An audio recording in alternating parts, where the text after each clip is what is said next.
We've got none other than Alex Ashcraft with us, sporting an incredible mustache. How are you today, Alex?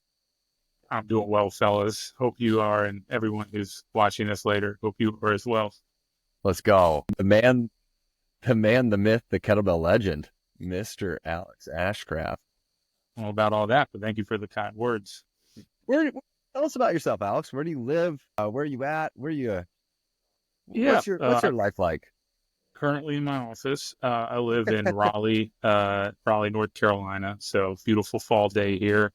I'm a 39, almost 40-year-old working professional. Got two youngins. I got a 9-year-old daughter and a 7-year-old son. Probably a little bit about me. Been swinging heavy bells now for almost 2 years and loving it. Besides that, spent a lot of time outdoors, a lot of time backpacking, camping, and then pretty much any sport that's possibly on TV, I will tune in for. But big football guy. So that's probably the quick synopsis on me. Love it, man. What was your team? Football, LSU, and then the Saints for the NFL. So originally I'm from Louisiana before moving up to the Carolinas. So Nice. Okay. Saints are having Grant, you're so blurry right now. It's hilarious.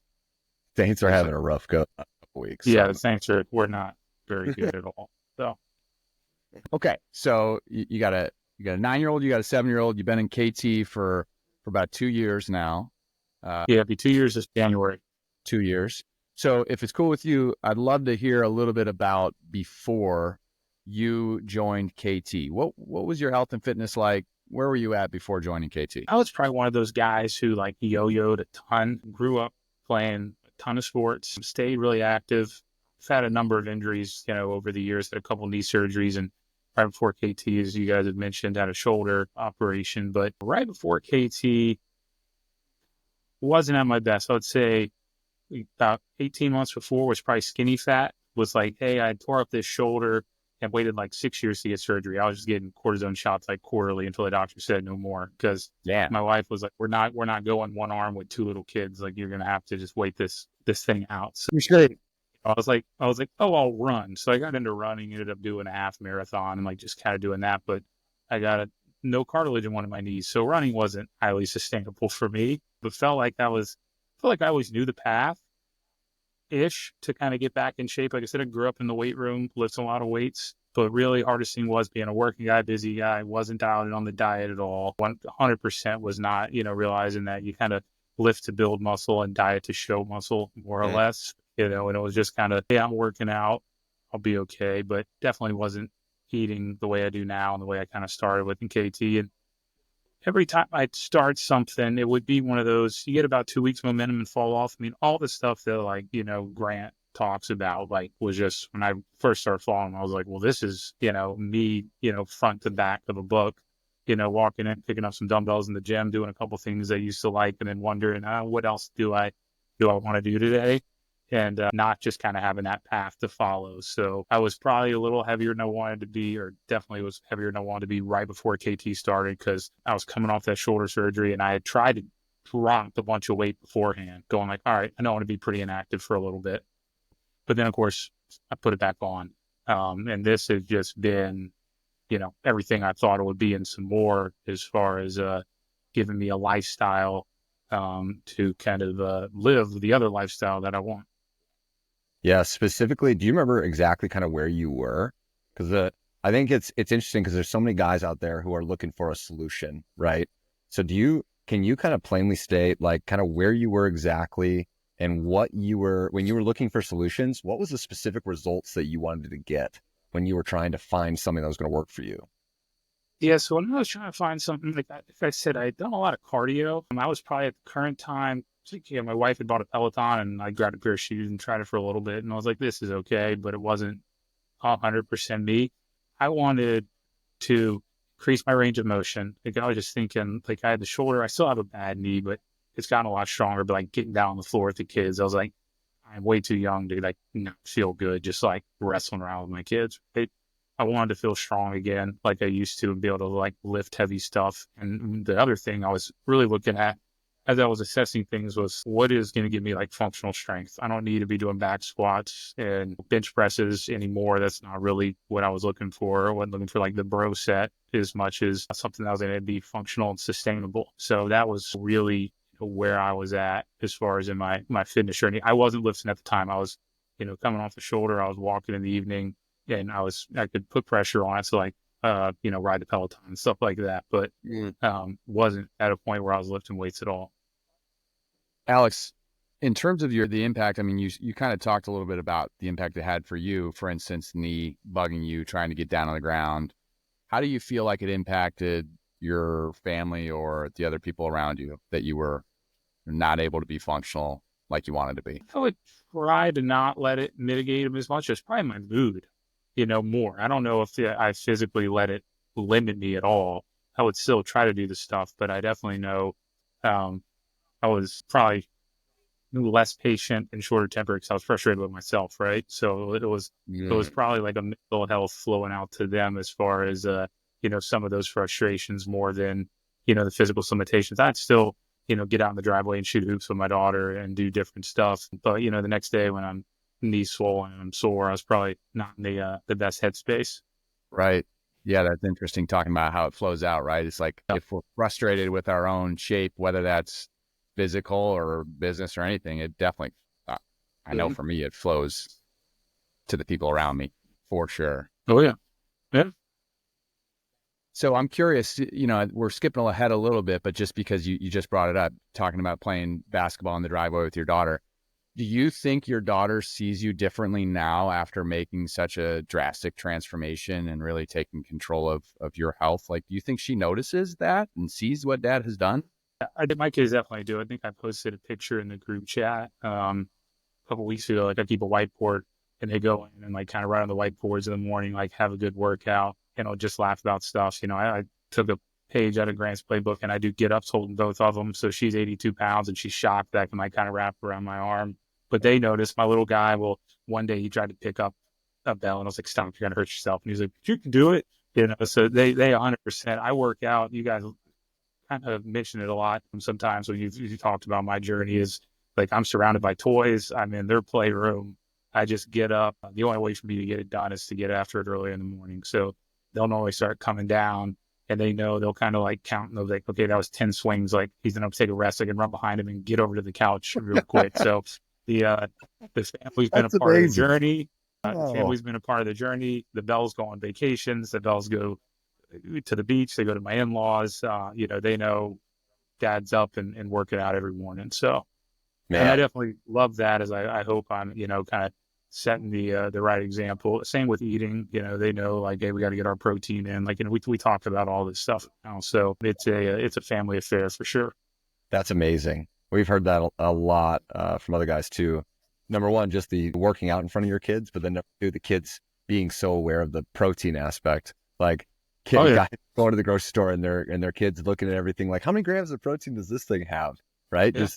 And they don't even know exactly how important that is, but it's just so natural. Now they'll get a plate of stuff and they know they got to eat their proteins before they get to anything else on the plate. Like start with the protein. Yeah. I don't want to hear you're full on the other stuff by the time it's, it's time to get after the steak or the whatever it is, chicken. Like something they'll wake up when they're 25, 30, 35 and be like, I don't know why I do this. I just do it. This is what I do. I definitely think that. I don't think my generation, obviously you can listen to a million different podcasts talk about how like the food pyramid was upside down and we were talking about fats instead of sugars or, I don't, my parents just cooked food and we ate it and you ran around enough as a kid. You probably didn't put on too much weight, but I do think my kids will have a better understanding because of, my journey here on, food is fuel, kind of concept of things and how it impacts you. And just because I've learned, so much through, this process. Alex, I'm curious, man, you talk about the impact that it's had on your kids and you talked a little bit about the impact that it's had on your own mental health and kind of how you feel like you carry yourself. How do you feel now with the example that you're setting versus how you felt before? Did you notice before? Was it like top of mind for you that, your kids weren't watching dad work out or they weren't focused on healthy eating, or is that something that just kind of organically happened over time? I think it just organically happened. Yeah, I was never before thought that I was setting, a horrible example for him. We were still active and kind of doing stuff, and you know, when Dad was just probably a little heavier than he wanted to be. So I think it kind of went back to, how I carried that as a person and kind of the impact it had on me. But I don't think they were, we were still hiking out on the weekends. And like I said, I would yo-yo, I'd probably get in pretty good shape for a couple months a year, and then it just wasn't sustainable or Right. fit my lifestyle or anything that like it is now. And I don't know if they ever really noticed then. I don't Yeah. know how Yeah. much they pay What's been attention the to their dad's difference? waistline or say that again. Well, you mentioned that you'd yo-yoed before and you did some stuff, but it wasn't sustainable. What do you feel like about kettlebell training and about the KT system specifically that has made it stick for you? Oh, for me, I mean, I can give this answer all day. It's simplicity and consistency. I mean, I'm an old football player, and I would say, like, even when I was looking to get into something, it's like I started this journey, and I had probably been following Grant for like 6, 7 months. Like, one day something just came up because I was interested. I was like, maybe I could do kettlebells. They'll be at the house. Doesn't waste a trip to the gym and back. And then there's your Orange Theories and your CrossFits, and I'm looking at everything. And when Grant would sit and as I started looking at kettlebells, the algorithm feeds you somebody else to look and somebody else. And you see these guys, they're flipping things around. And Grant was like, all you got to do is swing them and do get ups. Like, that's it. And I was just kind of like, perfect. I was like an ex football guy, like 3 yards in a cloud of dust. Like, well, we don't need to bring in the passing game if you're just getting 5 yards. Like, if it's just simple, like, and just get that grooved and get it consistent. And when I started it, and I remember, Rich was awesome as a coach. When I even started, he goes, "Hey, I know it's like week 9." He's like, "It's probably getting a little boring." And I was like, "Nope, I love it. I know when I go to Yeah. bed what I got to do when I wake up. It's simple." I play games with myself, probably with like rest times to kind of make it a little bit, tougher. But I loved how simple it was. And then as I progressed, obviously we worked in more workouts. But at the end of the day, I'm still getting swings in and get ups in every day. Yeah, we're Hmm. pressing and snatching, which I love, but you're still kind of realizing you don't have to go and use like 50 pieces of, equipment at the gym and try to do everything. And then the consistency of it, exactly that. Like, it should have laid out. It's a clear roadmap. Just do this, and you don't got to think. Just do. And that, just simplifies things for me. Yeah. If you've been with us for a long time now, Alex, can you even take yourself back to what it was like when you were making the decision to join? Like when you found KT, you started digging in a little bit more to it. You like decided to make the investment, join the program, get started in your first couple weeks. Do you even remember how that felt? I was nervous the first couple of weeks because I think, the kettlebell for such a simple instrument is also, if you haven't worked out with one, like everyone's grabbed a dumbbell and done a curl or done a press or, but a kettlebell, I remember just thinking like, is this going to completely torch my back? I was like, is this, coming up, just swinging, a big heavy bell. I was like, how's that going to work on my lower back? Overwhelmed in the first couple weeks of getting technique right and stuff like that and worrying, okay, I've made the commitment now. But then once you say go, I'm just like, all right, how fast can I get the bells? When can I start? And like, you want to kind of start building the progress. But I would say it's a little intimidated to take on a new medium of exercise. I hadn't really, I think I had probably swung kettlebells in the gym a few times. Probably didn't get loose before, went too heavy, hamstrings got real tight, and the next day my back hurt. So again, didn't have the roadmap and the coaching that, made this so sustainable. But anxious for sure, and just trying to understand, like, can this get me where I want to go? Yeah. You mentioned roadmap coaching because I think a lot of guys run into that, right? Where they've maybe tried kettlebells in the past and they hurt themselves or their back, Mm-hmm. mess their back up. And then you Yeah. kind of almost, you go through that, you kind of almost make your mind up that, oh, kettlebells aren't Yeah, for that me. doesn't work. I'm going to lay off that hurt last time. And, um, I would say, and again, not to kind of jump ahead, but talk about like what else has worked for me along the journey was like the simplicity of it. And I was also one of those guys, like, I was pretty strong, in some lifts. Like, I mean, I used to be able to deadlift a good bit of weight. But I'd go back in the gym, let's say I hadn't been there in a couple months, but hey, I wonder if I can still do that, which is the stupidest thing to do because you haven't been lifting. And then you go for that, and then you're just done. Like for 2 weeks, you're like, I hurt all over. I can't Right. get it back. And, I can't remember if it was Grant or Rich who just said, like, you just want to be an 8. Like, you don't need 10s in workouts. And truthfully, I'd always come from like a sports background where like give it all at practice, a workout thing where it's like, get you're here in the gym, maximize your time. But I've never kind of computed that like 4 days of 8 are better than 2 days of 10, because you just don't got any energy left. I remember I was going through, it's probably one of the first kind of videos y'all sent out with all the Excel files. I was like, listen, like you want to be 7 to 8 every day. Like don't push it. And we're all guys with egos. You either push it with weight, you push it with reps, and I just said, all right, I'm just going to, Rich will quote me on this. I was like, I'm just going to follow the program. Even once I knew I was strong enough to move to something else, I was like, nope, I'm just hanging here, just going to do this until the end of, this 4-week block or 6-week block. And then it made going to the next thing so much easier. And you were just so much confident. That term of like kind of pulling the weight down, the trying to kind of reach up for it, just made it so much more sustainable because I'd had like no setbacks, like none, because I just did the program and didn't try to get spicy on a Thursday and throw my back out. I love a spicy Thursday. Favorite. Love We've it. all been Thursdays there. are spicy right now. Yeah. So, there's one exercise that still gets me is, double clean front squats. I don't know why I can goblet squat 50 pounds heavier than I can double clean my front squat. Just maybe it's hip mobility, but those are my sauciest days, are those front squats, with double cleans. Love it. So you got a hard stop at 1, so we only have like 5 minutes left. So I want to make sure to ask you. Bummer. Yeah. Can you tell me we can about? go over a little bit. Don't worry about it. I'm in the office. It won't bother me. We'll go over a little bit. I was telling something came up. Dude, I'm talking about kettlebells. Stay out of my office. All right. Talking about So clue me in on some of the specific results that you've achieved. They can be body comp. They can be kettlebell focused. You obviously have recently hit some pretty fucking sweet PRs that I think are worth talking about. But what makes you proud? Body comp's been a huge thing for me. I mean, body comp, I went from, probably a little north. I started dieting like 2 months, before I even started working out. I probably say I was closer to 235. When we started, I was at 230, and I got down to like 198, probably sit at about 200 now. And could, I'm telling myself I'm about to go into like an 8-week kind of cut for the holidays. And now I know how. I mean, I still eat healthy, but it's not my first 16 weeks of KT healthy. But dropped about 30 pounds, put on muscle. Pants went from like 36 to a 32. I hadn't been 32 since like the 8th grade. That wasn't happening. So was feeling great about that. Just feeling so strong altogether, and it's the little things when you go to like lift luggage and do different stuff. But definitely obviously increased. I think when I first started, all I had was like a 53, a 70 pound and some 44s. And like the 32 kg or 70 pound was like my very heavy 2-hand swing. And I remember the day I got a 40 and I was like, I'm not gonna be able to swing this. And then now, like this morning, I did 56 kg every minute on the minute for 10 minutes. Like, and it's not even, like I don't need 90 seconds or 2 minutes. I can just crank out 10 on the minute every minute. And I'm still, I know Grant, you asked like, What?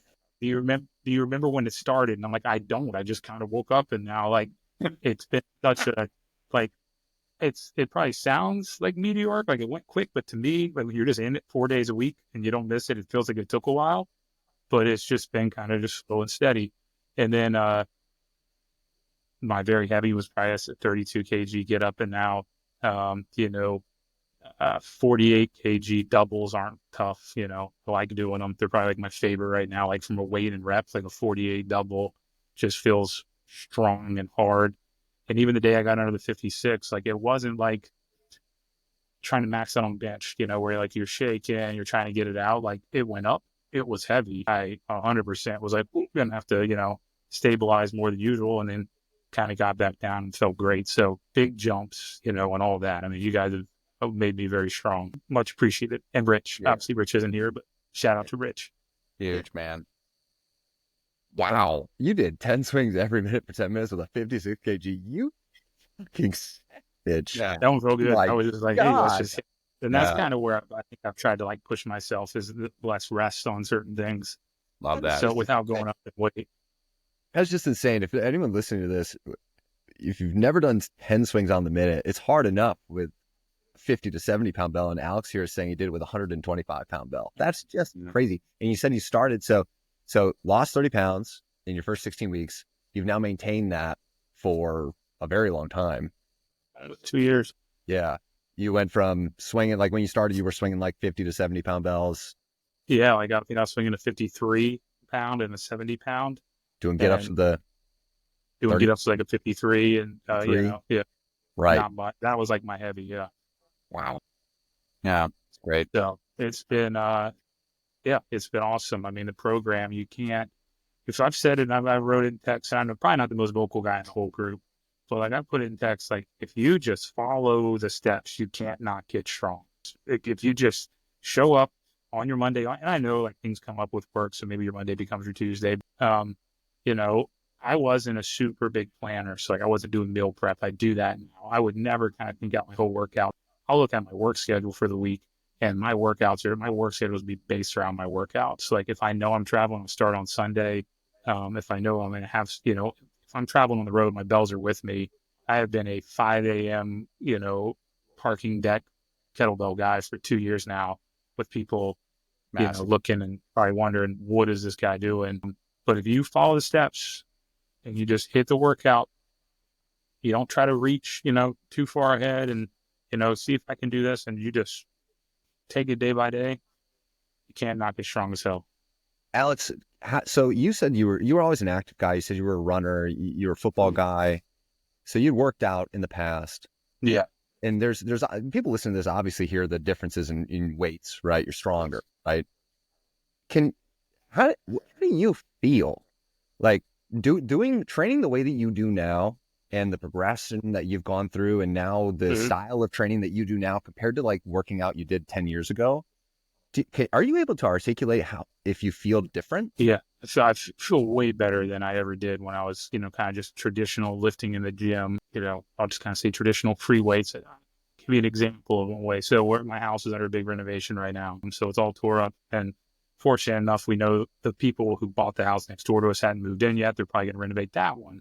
So they told my wife and I, family, hey, y'all just stay in there. You can rent that from us, while you renovate yours. So I pretty much moved my entire house by myself, just through a side yard, over like 2 weeks every night, like box of books, box of this, and then taking apart the beds.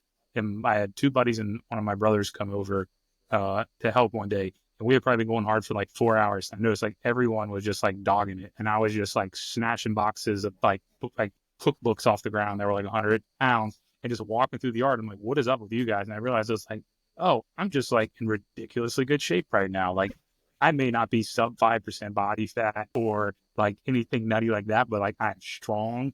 I have good cardio. Like I don't get tired. I have a 30-pound and a 45-pound like rucksack, and I'll just get up and just go for an hour and 20-minute walk and come home and be like, what are we doing next? Like, and I'm not spent. Like, I wouldn't say I feel bulletproof, but like I mean, I feel really, really good compared to, possibly when I was just lifting free weights in the gym. And that's probably a testament to, the on the minute, every minute kind of stuff and the cardio you get out of just swinging heavy steel. Yeah. Well, it's also a testament to the fact that for 2 years straight, you've been training 4 days a week. You just created a level of consistency that, like you said, you can't not get strong, but you also can't not get very well conditioned and just really kind of capable of anything when you train that consistently. And once you get it, you don't want to give it up.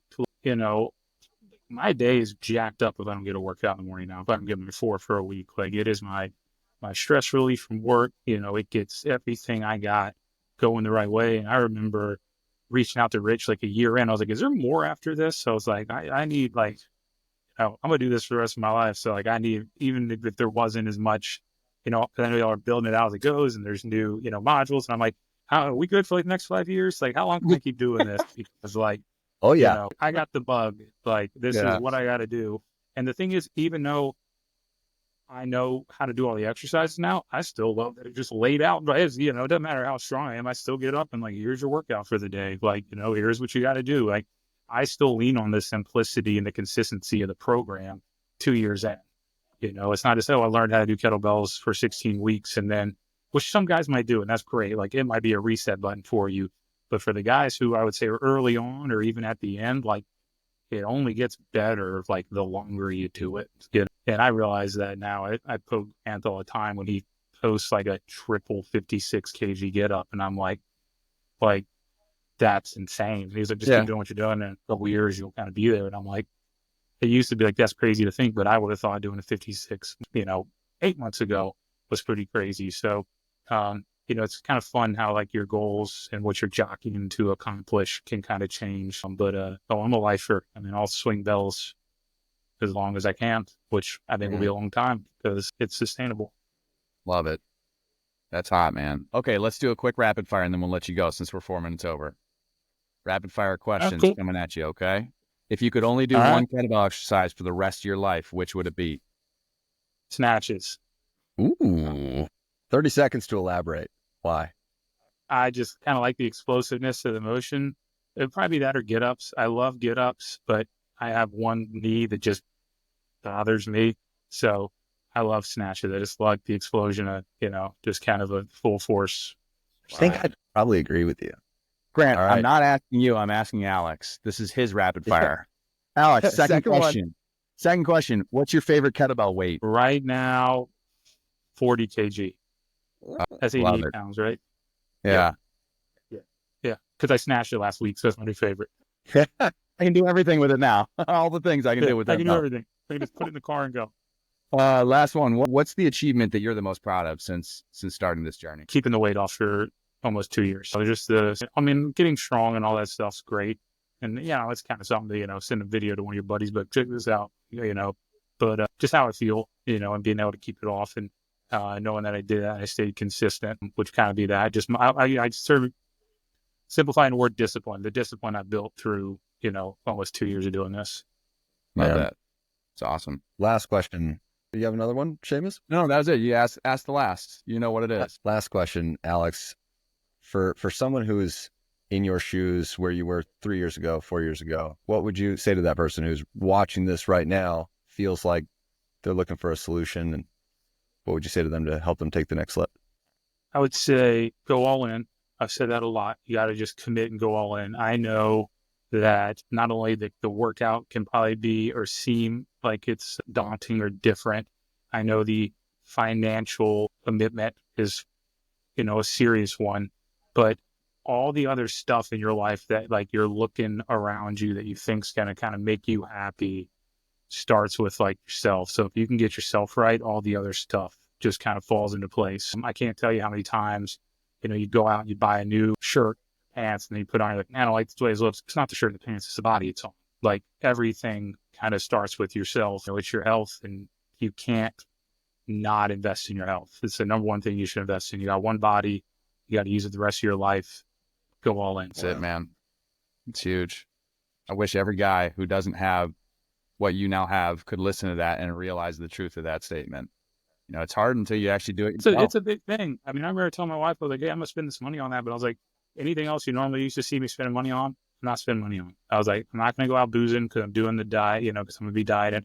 I'm not going to go buy a bunch of new clothes because they're not going to fit in a couple months. Like any other, like, let's say things you think are going to make you happy. I was like, I'm just going to try to get in really good shape. And then all of a sudden you realize like, that's all I needed. I just wanted to feel healthy, feel comfortable or better in my own skin. And like, once you get that, like everything else just kind of falls into place.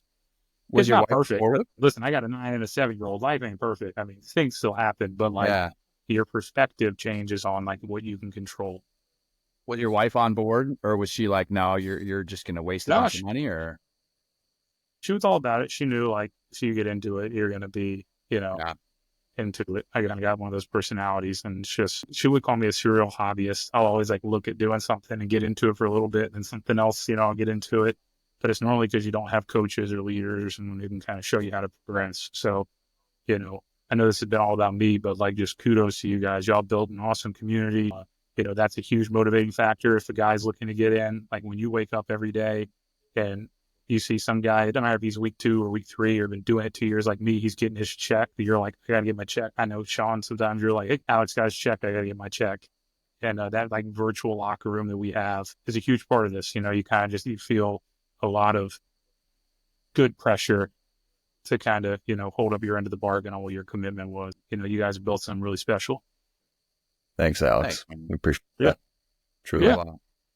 Means a lot. Means a lot that you showed up for the interview, and also that watching your journey, man, it's been really fucking inspiring. I'm not going to lie. We got to get up soon. We got to get up and get a live one in. Come on. Oh, well, person. Yeah. Let's I'm go. telling you, if it hadn't happened, I don't know if we're still recording or not, but my brother like lives on and runs a giant wilderness camp in Asheville, which obviously has just been decimated by a hurricane. But it's a huge 900-acre boys wilderness camp in the summertime that has like 3 gyms. I mean, it's a compound that has a lake, like total KT retreat. You Sounds know, he incredible. put us all up. We'd be hiking. They got 3 downhill mountain biking tracks, Let's all the go. bikes we'd need. I've been wanting to put it in the group text, like, hey, we need to do like a KT spring retreat in Nashville. Yes, There's some sir. decent places that beverages around there too. yeah, It's a good spot. So he already said, he's like, I'll host. Like, let's do it. So yes, that sounds amazing. You Yeah. heard it here first, everyone. Asheville, North Yeah. Carolina. come on out. Just back. Come on out to North Carolina. Yeah, I love it. I love it. All right, I'm going to stop the recording and then we'll let you hop off, Alex.